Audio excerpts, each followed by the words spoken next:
Hi, here we are, Disruptive Conversations. There is certainly a lot going on in the world. There's a lot going on in our country. And just want to let people know that here in New York, we are thinking about you all, that you are not alone. We are there with you. We are figuring out how to be of help and support. And it is a really tough time. And there is no one way of sending important thoughts and prayers and hopes and stand with you. That is what we can say, is that we stand with you and we're really thinking about you. And today I have a fantastic guest, Kanika Chadda Gupta, who will be joining us very shortly. She is a wealth of information and wisdom across many different sectors. Kanika is able to share her experience as a journalist, as a mother, figuring out her own, in many respects, her own entrepreneurial journey, and just waiting for her to come on and get her. Here we go. I'm going to invite her.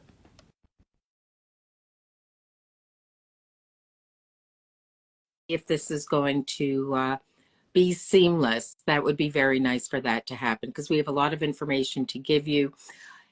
Here we go. And here she is. Just like that. Just like that. Just like that. Just like that magic. Fantastic. It's great to see you, Dr. Riger. Great to see you. Great to see you. So welcome everyone. I'm going to introduce the show. So welcome everyone to Disruptive Conversations with thought leaders, entrepreneurs, influencers, people who have mom sense, and authors, educators, musicians. If you name it, they have been here, or if they haven't been here, I need to get on that. In which we deep dive into the experiences these women have needed to navigate and conquer in order to have achieved their personal and professional success up to this point in time. I'm Dr. Risa Riger, clinical psychologist, and I'm an expert in change.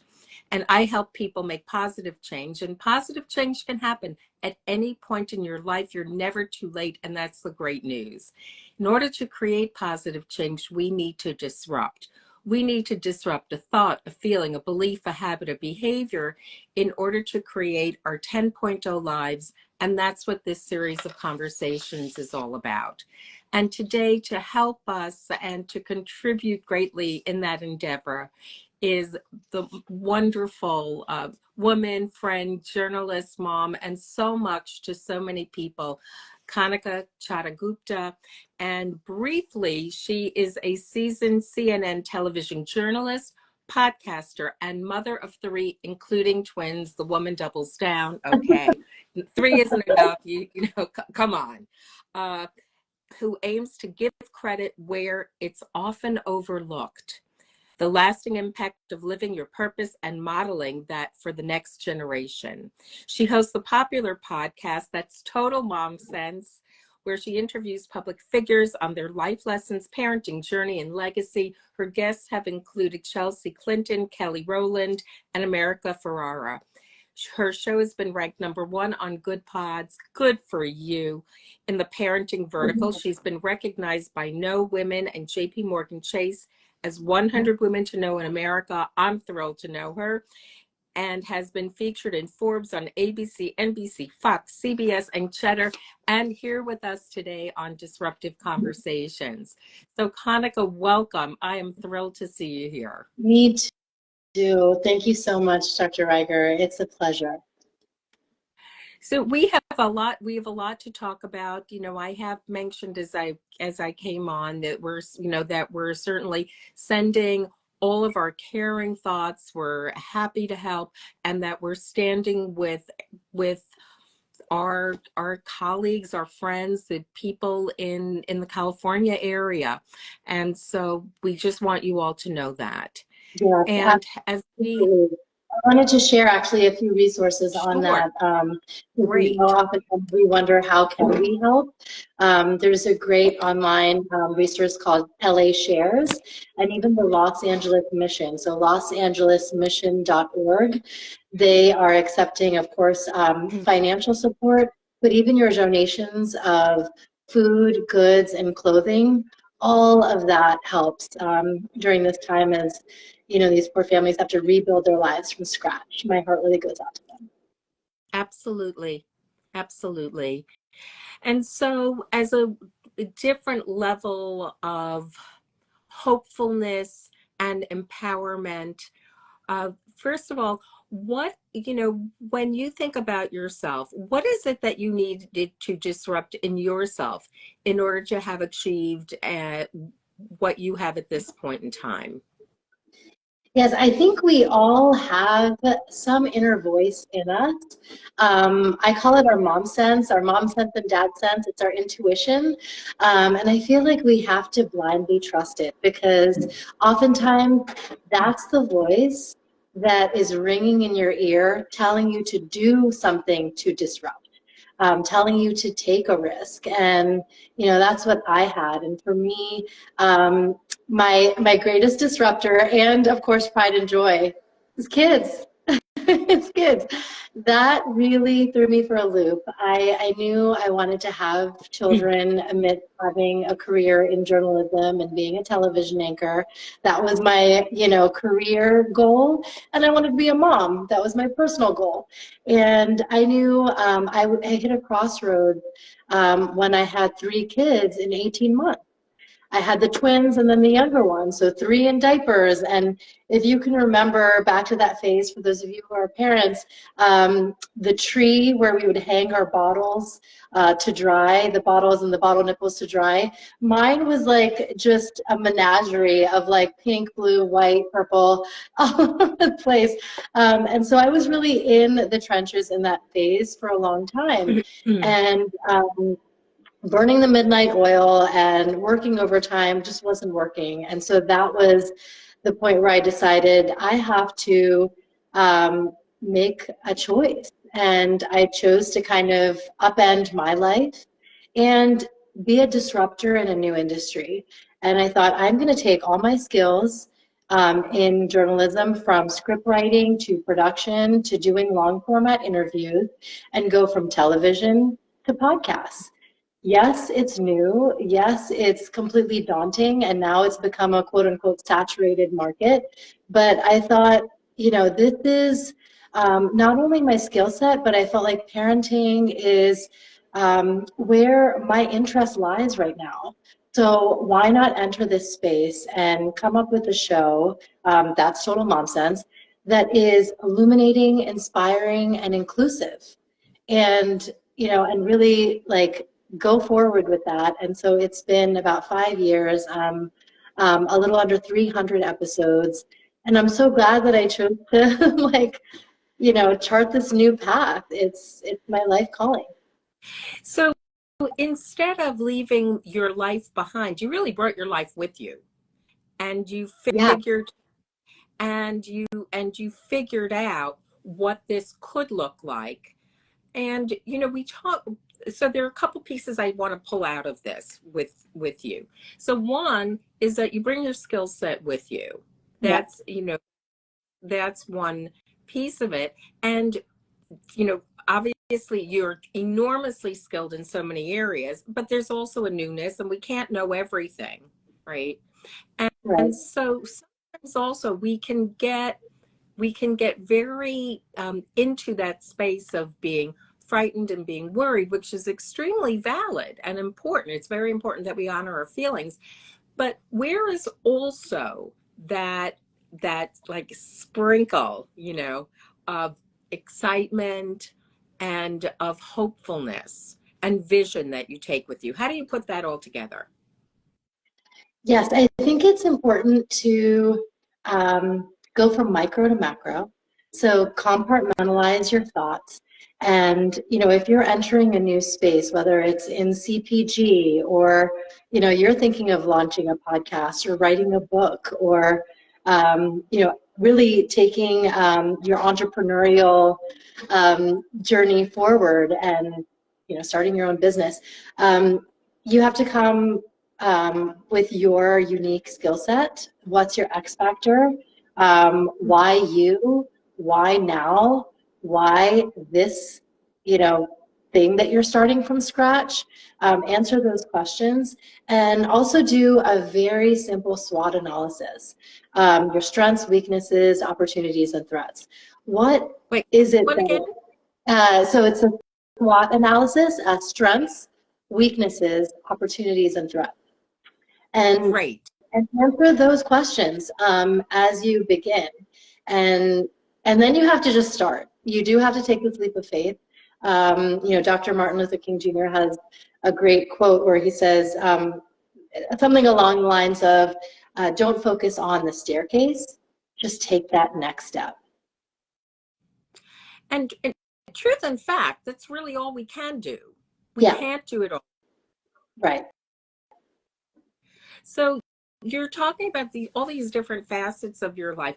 How how did you, I mean, I'm thinking about three kids in diapers in my head. I remember diapers very, very clearly, and the diaper genie going and Yeah, I'm thinking about how did you make it work?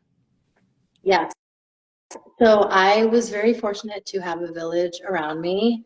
I mean, you know, as Hillary Rodham Clinton's book goes, it does take a village. It takes a village to raise a child and build your career, and you definitely need to have one in place if you're ambitious and purpose-driven. So I did have a nighttime nanny with the twins. I actually leaned on so many other twin moms beforehand. A sister friend of mine, Anjali Brahmani, if you're tuning in, she had twins years before me, and she said, "It is the best thing you'll ever do." So I had that, and she was incredible. Maria was a godsend. And so she helped me as a baby nurse and nighttime nanny. I had a daytime nanny as well. And then I was still working my business. So yes, it's an investment, but I feel like I would not have been able to manage it all without them in place. And then also I had my in-laws close by. They were very helpful.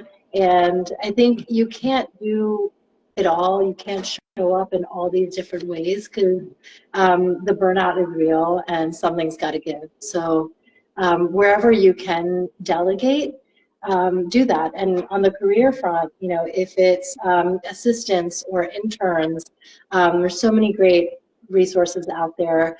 Freelancer, Upwork, Fiverr, wherever you can kind of outsource to others, and oftentimes it's like the VA responsibilities or back office responsibilities.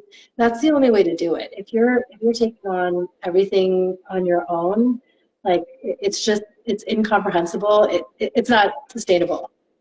Self-sustainability is not adequately in our vocabulary. Yeah, And absolutely. we talk about sustainability in all sorts of areas. We even talk about sustainability in clothing, Yeah, and which is interesting. Having two daughters, I will say that we are clothing sustainable. There have been things going around our household that is really incredible from decades ago. But wow. one of the things we don't talk about enough, you can be part of the circle, it'll be fine. One of the things that we don't talk about enough and isn't adequately in our vocabulary is the idea, the concept, and the conceptualization of self, what do we need to do to be able to be self-sustaining? What Right. we're sustaining isn't in a vacuum. And you did a phenomenal job of 4 words, 3 words, even 3 words. I need help. 3 words. I need help. Mm-hmm. And often, Absolutely. we don't adequately assess that. Yes, exactly. It's so true. And one thing that I did also do for my own self-care during that time, because um, it was a lot. The three of the diapers, literally, I don't know if I can curse on here. Shit show. It's a shit show with the diapers. You had But it, and yeah, you did. but I I had a therapist that I leaned on, but during that time, and especially during COVID times, we couldn't go in, and Zoom was so nascent, nobody really knew what they were doing. There was a hotline that my pediatrician told me about called the National Maternal Mental Health Hotline, and it's a free 24-hour hotline. The phone number is 1-833-TLC-MAMA, 1-833-TLC-MAMA. So in the middle of the night, if you are feeling like you're having a breakdown, and I feel like I had, definitely some semblance of a PPD and PPA that, wasn't diagnosed formally, but I felt like talk therapy really helped me. And so I would call this hotline and just talk it out. And I would be like ugly crying about, oh my God, like I just pumped and like this one had a blowout and I'm having a hard day, and whatever I needed to do, they helped me feel like they were a safe space to vent to. And I needed that because just to feel like I could build myself up. I, of course, lean on so many of my friends. My friend Anu Sehgal, who's tuning in now, I call her all the time. But I also knew that, there's certain limitations with that. I had a lot of friends who were in that same phase as me, and we all had young kids, and I wasn't going to call them and bother them in the middle of the night or during bewitching hour. So yeah, you need to just kind of grab onto whatever resources you can, and I'm happy to share whatever worked for me. I know that I know that for me, when my daughters are grown, and they were when they were little, and I had my practice and the kids and all of the aunts that we have, that a friend and we had this understanding that we would call each other, and it would be, can you do car talk? And Yeah, when we were in the car, just going from here to there, we right, could get on the phone together and have car talk. And that was also during COVID, where we couldn't get together. We had all these other constraints, right, but even without those physical constraints, there we have our time constraints, the all of the roles that we play, all of the roles of who we are and happy to be, right. but that take up our time and energy. And so we came up with car talk. I would like to share that as a resource, because it's the one place, as long as you're not, you're not transporting kids, that the car can become your sanctuary. Exactly. Did you find that? Absolutely. I am always calling a friend when I'm in the car. And if I know that, this one went to voicemail, this one can't talk right now, then I turn on a podcast or something. So I feel like I'm connecting with people, and I'm not just, like you said, in a vacuum by myself. It does wonders for your psychology. We're talking about disruption, and we're not talking about disruption for the sake of disrupting, but this is purposeful, intentional, thoughtful, and focused disruption. And I'm wondering, with you, like, what's important for you right now? And that, did you notice that kind of some ideas that you may have had earlier on in your life, and not that you gave them up, but that you evolved into another space? Interesting. Okay. So, according to Disrupting, I'd say one thing that I'm very, very mindful of is being an amazing leader and cheerleader. So Oh, I'll go God. with something that I'm leading on, and then what I want to rah-rah for. So I am working on a series with a dear friend, Samantha Danielle, called Parenting in a Digital Age. So stay tuned for that. But that's something that I feel we don't have enough conversations around it, because as millennials, geriatric millennials, wherever you want to pigeonhole us, we have kids who are Gen Z and Gen Alpha, who are growing up native to screens and all things digital. And we need to be able to not only understand this landscape, but parent in this landscape. And we're the first ones to do it. We're like the guinea pigs, figuring it out. And so I think it's important that we have conversations about screen time, and social media, AI for kids at every age. So Sam and I are working on a very special series for that. So stay tuned. I can't wait for it to launch. And where I want to cheerlead is a dear friend of mine, Neha Rooch, is doing her book launch. She just launched her book, The Power Pause. This is it on my Kindle, and I can't wait to have the copy in hand. But we are working on, we're actually moderating a fireside chat at Loopwell in Montclair, and it's on Monday, January 13th. So Nan and I will have a deep dive on her book, and where it's disrupting truly is it's rewriting the old world tropes around stay-at-home motherhood, and how you don't have to be ashamed of leaving the rat race to be a stay-at-home mom, and how you can actually, sorry, of course. Of course he's calling during the live. He doesn't get the DND. He's part of my, I'm fine. But yeah, I was saying that we're rewriting the tropes around stay-at-home motherhood, where you can actually use this time, this power pause, as a time to work on that entrepreneurial journey that you're looking to embark on, and lean into family life and take some respite. Do whatever you want with this time. It's not going to set you back. And I'm living proof, because motherhood didn't end my media career. It catalyzed a new one. So if you can join us on Monday, and it's at the Loopwell in Montclair, New Jersey, and we'll also be having Kanan Kapila, dear friend, doing a yoga and meditation, some breath work to start it off, and the owner, Deb Looney, is joining us too.